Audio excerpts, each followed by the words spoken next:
The Last Leaf by O. Henry.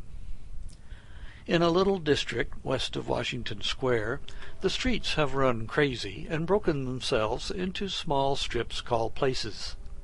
These places make strange angles and curves. One street crosses itself a time or two. An artist once discovered a valuable possibility in this street.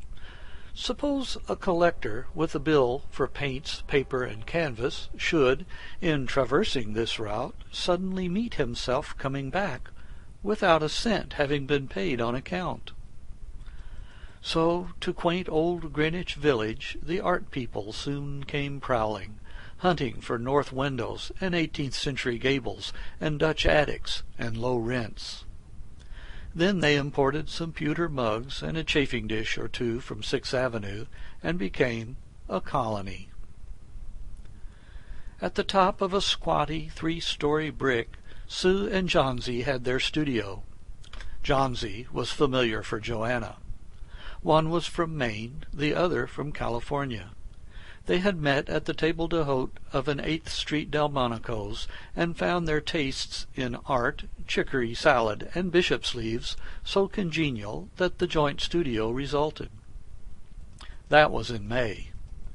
In November, a cold, unseen stranger, whom the doctors called pneumonia, stalked about the colony, touching one here and there with his icy fingers.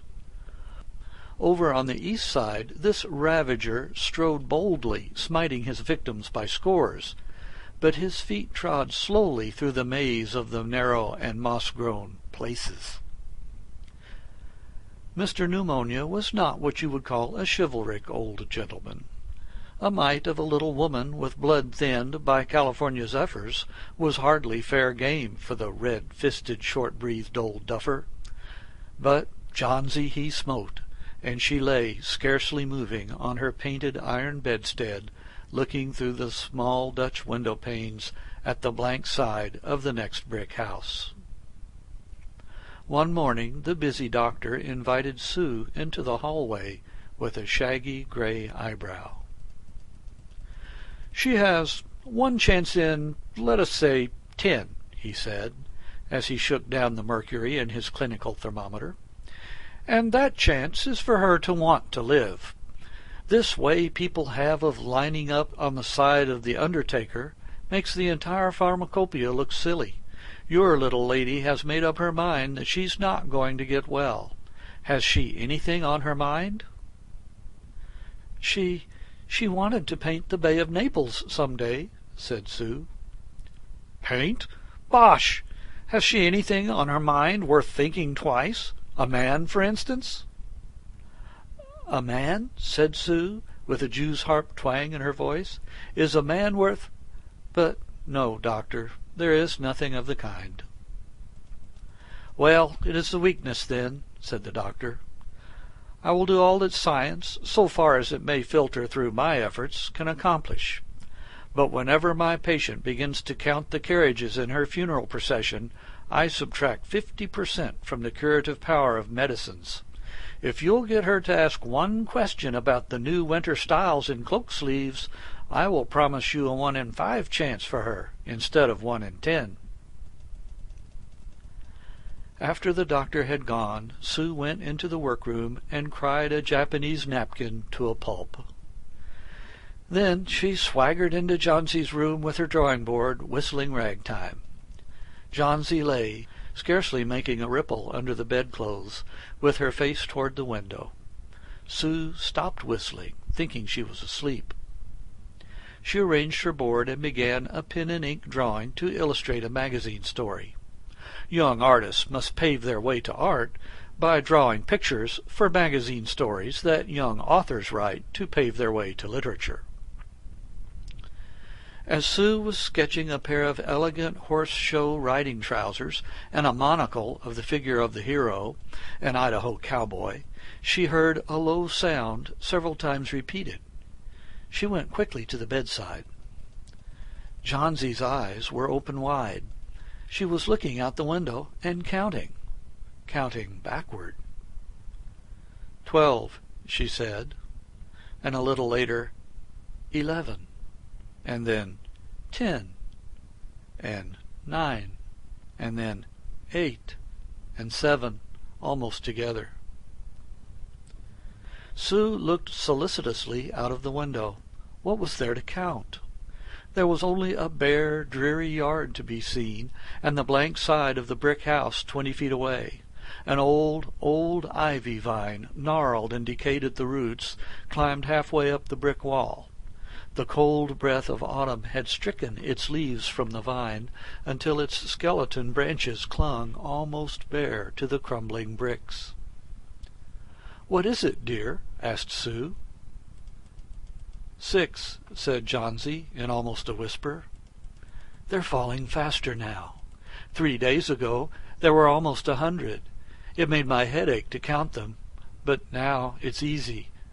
There goes another one. There are only 5 left now." "5 what, dear? Tell your Sudie." "Leaves on the ivy vine. When the last one falls, I must go too. I've known that for 3 days. Didn't the doctor tell you?" "Oh, I've never heard of such nonsense," complained Sue with magnificent scorn. "What have old ivy leaves to do with your getting well? And you used to love that vine so, you naughty girl. Don't be a goosey. Why, the doctor told me this morning that your chances for getting well real soon were— Let's see exactly what he said. He said the chances were 10 to 1. Why, that's almost as good as a chance as we have in New York when we ride in the streetcars or walk past a new building. Try to take some broth now, and let Sudie go back to her drawing, so she can sell the editor man with it, and buy port wine for her sick child, and pork chops for her greedy self." "You needn't get any more wine," said Johnsy, keeping her eyes fixed out the window. "There goes another. No, I don't want any broth. That leaves just 4. I want to see the last one fall before it gets dark. Then I'll go too." "Johnsy, dear," said Sue, bending over her, "will you promise me to keep your eyes closed and not look out that window until I'm done working? I must hand these drawings in by tomorrow. I need the light, or I'd draw the shade down." "Couldn't you draw in the other room?" asked Johnsy coldly. "I'd rather be here by you," said Sue. "Besides, I don't want you to keep looking at those silly ivy leaves." "Tell me as soon as you've finished," said Johnsy, closing her eyes and lying white and still as a fallen statue, "because I want to see the last one fall. I'm tired of waiting. I'm tired of thinking. I want to turn loose my hold on everything and go sailing down, down, just like one of those poor tired leaves."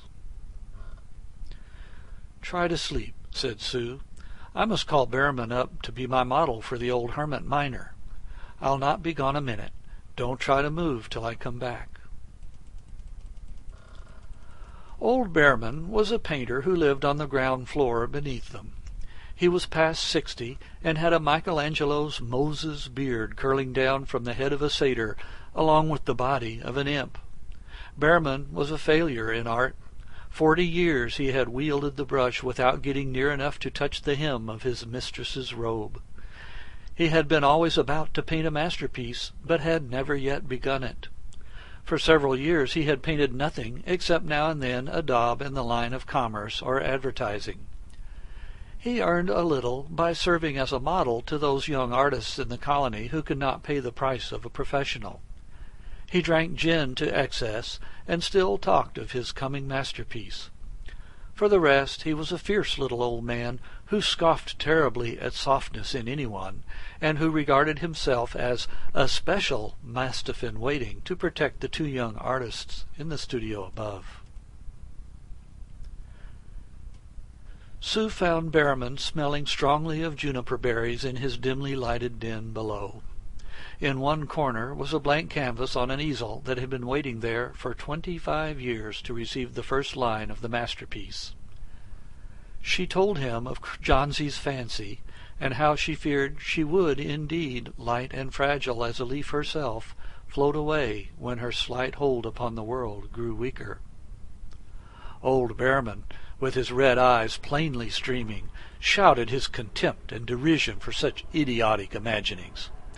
"Was," he cried, "is there people in the world mit foolishness to die because leaves they drop off from a confounded vine? I have not heard of such a thing. No, I will not pose as a model for your fool hermit dunderhead. Why do you allow that silly business to come into brain of her? Ah, that poor little Miss Jansi."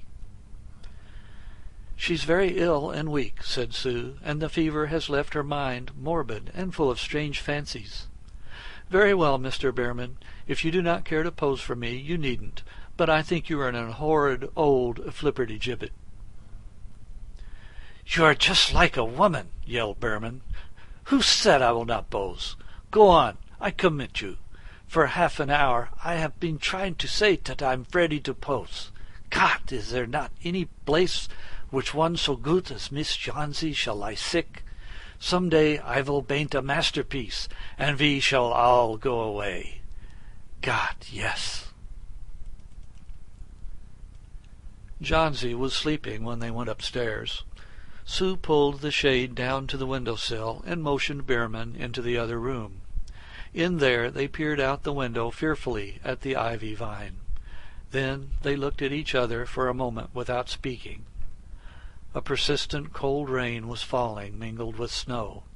Behrman, in his old blue shirt, took his seat as the hermit miner on an upturned kettle for a rock. When Sue awoke from an hour's sleep the next morning, she found Jansi with dull, wide-open eyes staring at the drawn green shade.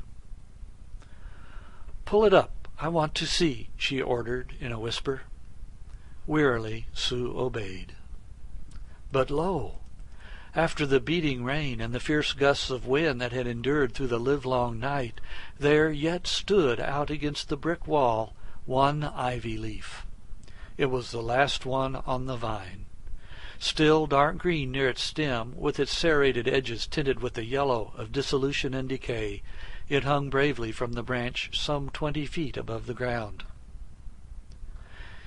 "It is the last one," said Jansi. "I thought it would surely fall during the night. I heard the wind. It will fall today, and I shall die at the same time."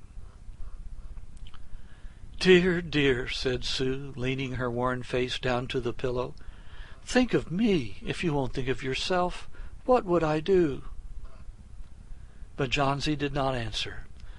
The lonesomest thing in all the world is a soul when it is making ready to go on its mysterious, far journey. The fancy seemed to possess her more strongly as one by one the ties that bound her to friendship and to the earth were loosed.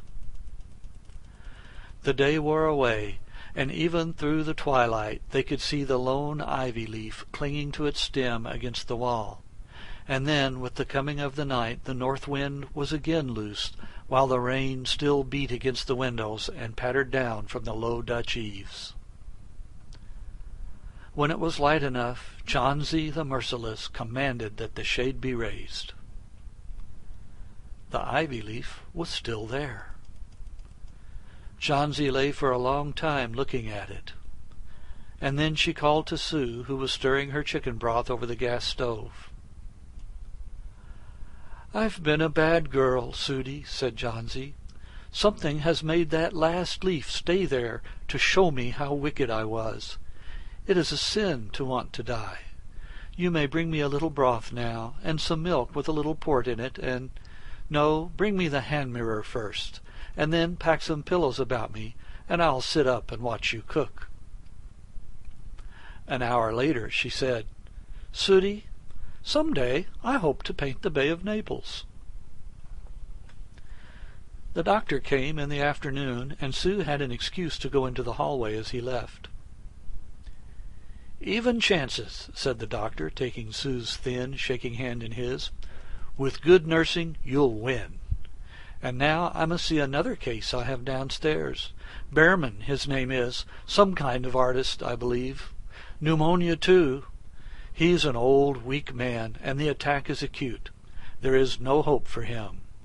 But he goes to the hospital today to be made more comfortable." The next day the doctor said to Sue, "She's out of danger. You won.